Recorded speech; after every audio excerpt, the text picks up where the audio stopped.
Hey everybody, I'm here today with a simple reason that people fail the driving test, and it's something that I like to call overstopping.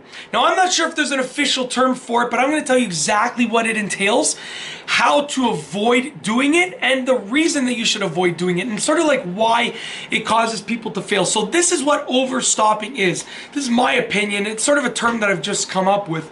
But overstopping is stopping too close to the car in front of you, or stopping over the line or the marking or the spot in which you're supposed to stop by at an intersection. So those are the two situations. Now let me explain both of them. Let's say you're driving and you come to a red light. Everyone's stopping. The car in front of you comes to a complete stop, okay? And you come to a complete stop. If you're too close to the car in front of you, you're putting yourself and the car in front of you and also the car behind you in an unsafe situation because you're not giving them enough space, as well as you're not giving yourself enough space. Now, in most cases, the driving examiner, if you do that, will remove some points, will dock some points from your driving test. And if you do that enough times, it'll cause you to fail your test. So it is a reason or a contributing factor to someone failing their test. Let's say the person in front of you, let's say you're parking on a hill, an uphill slant. The person in front of you is driving a manual car. They're gonna roll back. If you're too close to them, boom, you hit their bumper, or they hit your bumper, but in reality, it's pretty much your fault because you're too close to them. They're allowed to roll back a certain amount. Now, how far behind the person should you come to a complete stop? Well, it all depends on where you live, so I will tell you to do your own research and figure out the distance, but as a rule of thumb, you should be able to easily see their rear tires.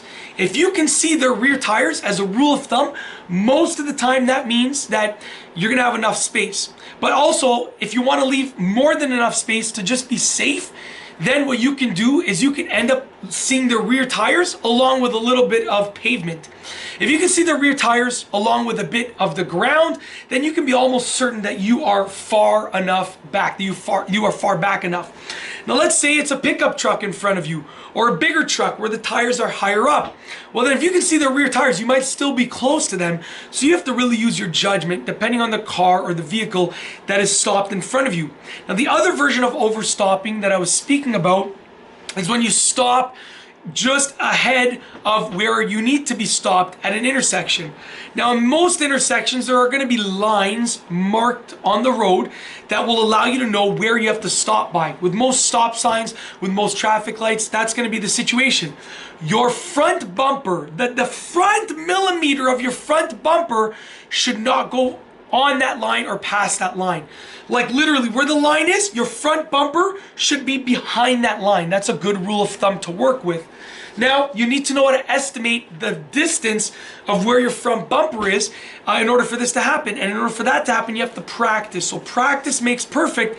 And with more practice, you'll be able to better estimate where the front millimeter of your bumper is and where it is before. Now, if there are not markings on the road, as a rule of thumb, you have to come to a complete stop before the spot where pedestrians walk. Let's say there's like a sidewalk area, you gotta come to a stop before that area. Once again, your front bumper should not exceed that point. And if there's no sidewalk area, you just have to come to a stop before the point in which pedestrians would walk, which is usually before the curb side, like the intersection itself. And that's basically it.